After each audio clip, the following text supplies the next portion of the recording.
રાજકારણમાં કોઈ વ્યક્તિ સરપંચના પદ ઉપરથી પણ રાજીનામું આપવા માટે રાજી હોતો નથી.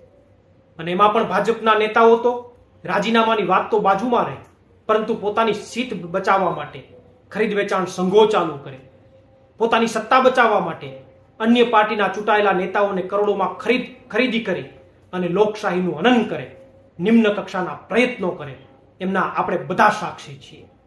ત્યારે મને અને સમગ્ર દેશના લોકોને ગૌરવ છે કે આ દેશમાં એક એવા પણ વ્યક્તિ છે, આ દેશમાં એક એવા પણ લોકનાયક છે કે જેમણે જનતાના હિત માટે સત્તાને એક વાર નહીં પણ બબ્બે વાર લાત મારી દીધી છે.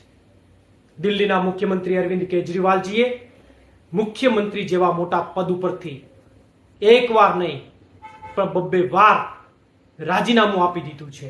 અને જ્યારે પહેલી વાર રાજીનામું આપ્યું ત્યારે તો માત્ર 6 મહિના થયા હતા, 4.5 વર્ષ હજી મુખ્યમંત્રી તરીકે રહેવાનો એમને અવસર હતો, છતાં પણ જનતાના હિત માટે અરવિંદ કેજરીવાલજીએ મુખ્યમંત્રી જેવા મોટા પદને પણ લાત મારી દીધી હોય એનો ઇતિહાસ છે.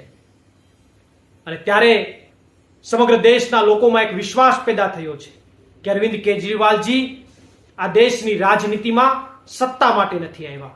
અરવિંદ કેજરીવાલજી આ દેશની રાજનીતિમાં લોકોના કામ કરવા માટે આવ્યા છે અને લોકોના કામ સરળતાથી થઈ શકે એના માટે સિસ્ટમમાં સુધારો કરવા આવ્યા છે.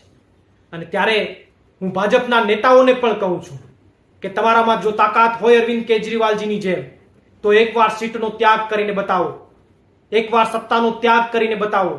અરે સીબીઆઈ ને માનનીય સુપ્રીમ કોર્ટે કીધું છે કે પાંજરામાં પુરાયેલા પોપટની જેમ કામ કરે છે, તો એ પાંજરાનું સંચાલન કોણ કરી રહ્યા છે? ગૃહમંત્રી અમિત શાહ કરી રહ્યા છે. તો આ જવાબદારી સ્વીકારી અને અમિત શાહજીએ પણ રાજીનામું આપી અને અરવિંદ કેજરીવાલજીની જેમ તાકાત બતાવવી જોઈએ. આભાર. પ્રવીણ રામ, પ્રદેશ ફ્રન્ટલ અધ્યક્ષ, આમ આદમી પાર્ટી.